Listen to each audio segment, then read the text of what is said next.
Hi, I'm Al DiTilio, and welcome to Watch This.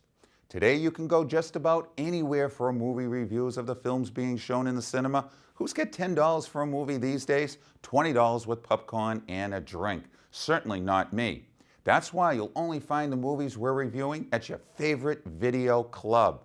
Now, please welcome Paul Ablin with his review of The Lost Skeleton of Cadavra. I remember watching Creature Double Feature as a kid. Saturday mornings, the old 12-inch black and white set, tuning the UHF dial to channel 56. Can you even buy a black and white TV anymore? When was the last time you saw a TV without a remote, never mind one with a dial? Well, they might not make TVs like they used to, but at least they still make movies in the way they did in the old days. And The Lost Skeleton of Cadavra is one of them. And you don't know The Lost Skeleton of Cadavra, but you will. You will. Well, getting back to the old days for a moment, there were basically three types of films that I'd watch on a Saturday. They were the purely science fiction movies with things like robots and spaceships, which for me were all about special effects, or scenery paint, wire, and models as they're known today. And then there were also monster movies like Godzilla or The Mummy, which were all about makeup, rubber suits, or claymation. They were really cool, but not really scary. And finally, there were pure horror movies. Films which incorporated elements from the other two, like aliens or supernatural monsters, but relied more on shooting style and script elements than special effects or costumes. Glad I don't believe in things. What's that? To this latter category, I would include films like Invasion of the Body Snatchers or It Conquered the World. Now, I had to be the most pathetic kid ever to have lived. Growing up, I couldn't see a genuinely scary movie without spending the next week sleeping with the lights on. And you could just forget about me taking any trips down to the basement alone. I could see all the sci-fi I wanted, no problem. And most monster movies were okay too. But if I saw anything truly scary, yeah, I was pretty much wrecked for the week. Not that I didn't watch them.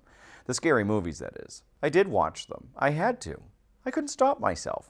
I was like a deer caught in the headlights, overwhelmed by the sense of danger, but somehow imprisoned within the TV's alluring glow, hungry for a look at the monster or whatever it was that happened to be threatening the cast. Unfortunately, the very best of those horror movies, or the worst, depending on how you want to look at it, kept us baited with the promise of a cool monster, but we were never allowed to see it until the very end of the film. The reason was simple enough.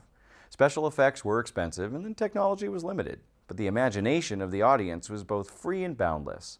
So until the great reveal, we had to put up with all the dialogue and shaky camera shots taken from the monster's perspective, which was a lot scarier than anything low-budget special effects could have come up with. Which brings us back to today and the film that we're reviewing. I'm happy to report that The Lost Skeleton of Cadavra is not a particularly scary film. In fact, it's pretty funny. It takes all the elements from those classic films, including from the horror films, and runs with them to the point of absurdity. Now, I know it would be easy to call this one a spoof and to leave it at that, but The Lost Skeleton of Cadavra is so much more. This is a B-movie just as you remember them, with all their flaws lovingly crafted by a true fan of the genre. Writer-director Larry Blamire was a local man. His son was a volunteer over at the Cambridge Public Access cable station, and he only moved out to California to make his fortune in the dot-com world. Well, the dot-com boom went bust, so he made this film instead. Blamire skillfully captured the look and feel of the classic B-movie, even going so far as to perform much of the filming in Bronson Canyon, where many of the original B-thrillers were shot. Where the spoof comes in is with his plot and dialogue, which ironically enough is only slightly more absurd than the typical B-movie, but bursting with memorable lines.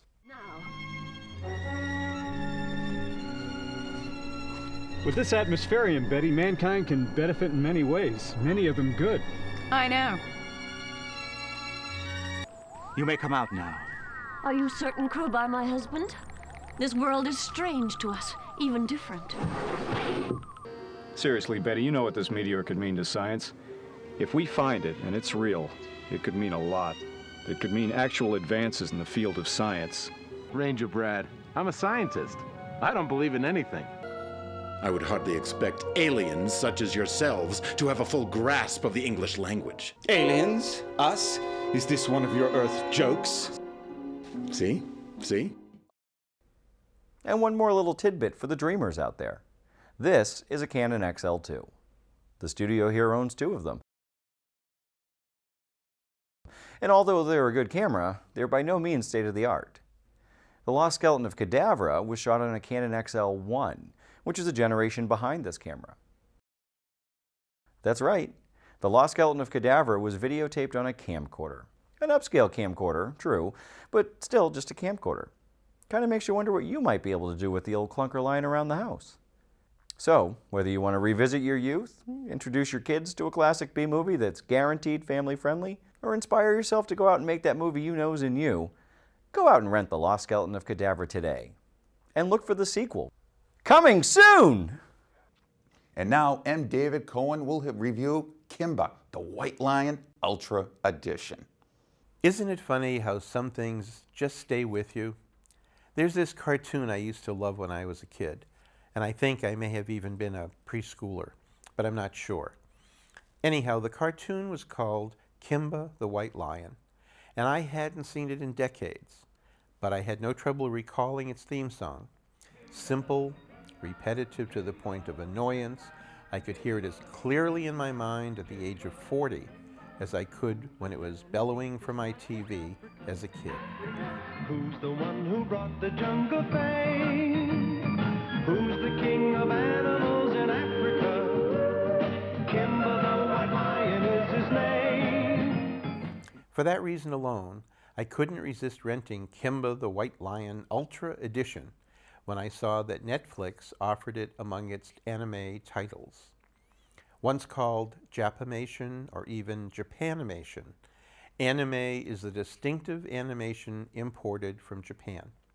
Now, anime is a bit hard to describe, your age weighing in on what exactly constitutes anime. Well, there's Pokemon for the younger crowd, Star Blazers for the 30-somethings, and Speed Racer for the older folks. But whatever you think of as anime, its roots in America go back to 1964 with the introduction of Kimba, the White Lion. One of the defining characteristics of early anime was its rather flat, often stiff feel, sometimes occasionally giving way to an almost surreal poster art quality.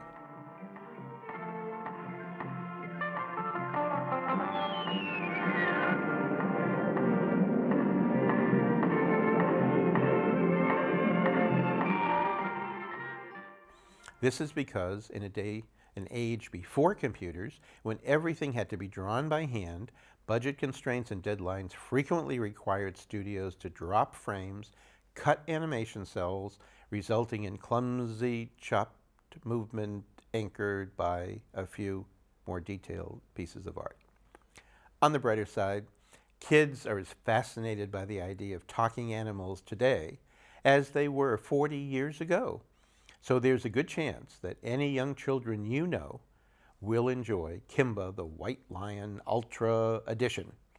And of course, any students of anime will want to give this one a look.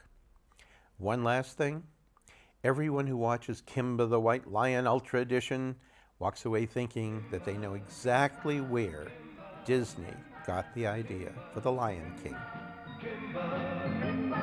Who lives down in deepest, darkest Africa? We'll be right back.